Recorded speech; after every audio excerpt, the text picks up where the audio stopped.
माननीय पंतप्रधान नरेंद्र मोदी साहेब यांच्या नेतृत्वाखाली 14 एप्रिलला दिल्ली इथं भारतीय जनता पार्टीचा संकल्पपत्राची घोषणा करण्यात आली.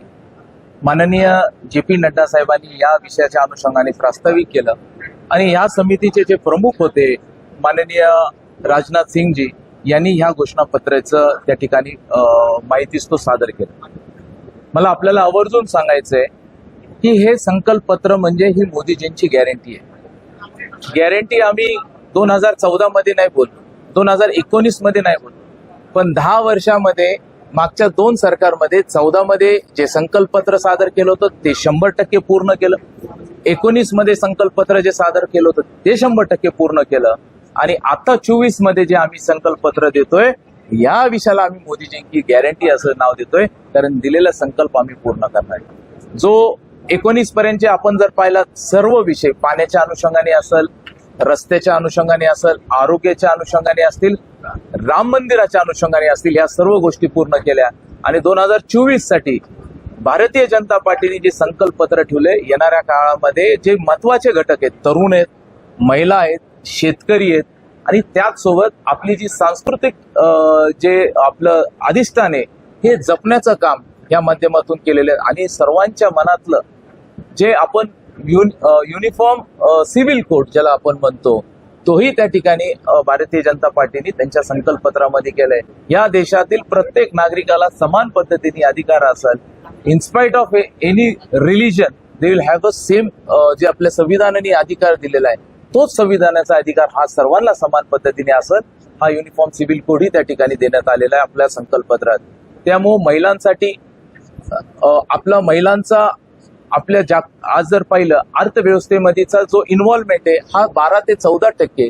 हा इन्व्हॉल्वमेंट आपण जर वाढवला, जो देश 5 जागतिक आर्थिक अर्थकारणामध्ये आपण 5 नंबरवर आहे, तो 1 नंबरवर घेऊन जायचा असेल तर महिलांचं इन्व्हॉल्वमेंट अर्थकारणामध्ये वाढवायला पाहिजे. 1 कोटीपेक्षा अधिक महिलांना लखपती बनवण्याचा संकल्प हा आपल्या संकल्पपत्रामध्ये. त्याचसोबत महिलांना स्टार्टअप्स असतील, तरुणांसाठी स्टार्टअप्स असतील, तरुणांना रोजगार मिळवण्यासाठी स्टार्टअप धोरणाला अधिक चालना देण्याचं काम याच्यामध्ये देण्यात आलेलं आहे. शेतकऱ्यांसाठी आज जर पाहिलं, आजच्या काळामध्ये बदलत्या वातावरणामध्ये जे क्लायमॅटिकल चेंज जर पाहिलं गेलं तर टेक्नॉलॉजीचा वापर शेतीमध्ये कसा करता येईल, पाण्याचा वॉटर मॅनेजमेंटचा हा विषय आजपर्यंत कधी शेतीशी जोडला नव्हता, तर या संकल्पपत्रामध्ये येणाऱ्या काळामध्ये शेतीशी वॉटर मॅनेजमेंटचा विषय जोडण्यात आलेला आहे आणि टेक्नॉलॉजीचा वापर शेतीमध्ये कसा आपल्याला करता येईल असाही याच्यामध्ये.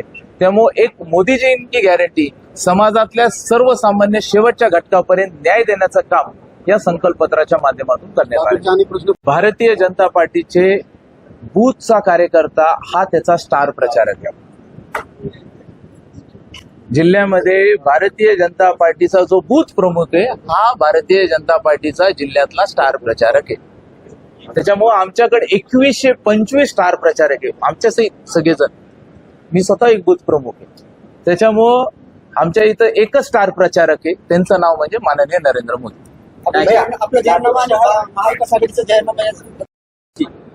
दोन बंधू आहे बघा, त्यांनी काय करतात हा त्यांचा प्रश्न आहे. त्यांना आता प्रश्न शिल्लक राहिले नाहीत, त्याच्यामुळे त्यांनी काय करतात मी त्याच्यावर त्यांचं उत्तर द्यायला मी बंधनकारक नाहीये. पण तरी देखील मी आपल्याला सांगतो, आमच्या सर्वांचं एकच स्वप्न आहे की तिसऱ्यांदा माननीय नरेंद्र मोदी साहेबांना पंतप्रधान करायचंय. हेच स्वप्न ठेवून आमचंच नव्हे तर जनतेचं हे स्वप्न आहे, हे पूर्ण करण्यासाठी आमचा प्रयत्न नाही. आम्ही लोकांपर्यंत जाणारे, लोकांपर्यंत चाललोय, लोकांनी मतदानाला यावं.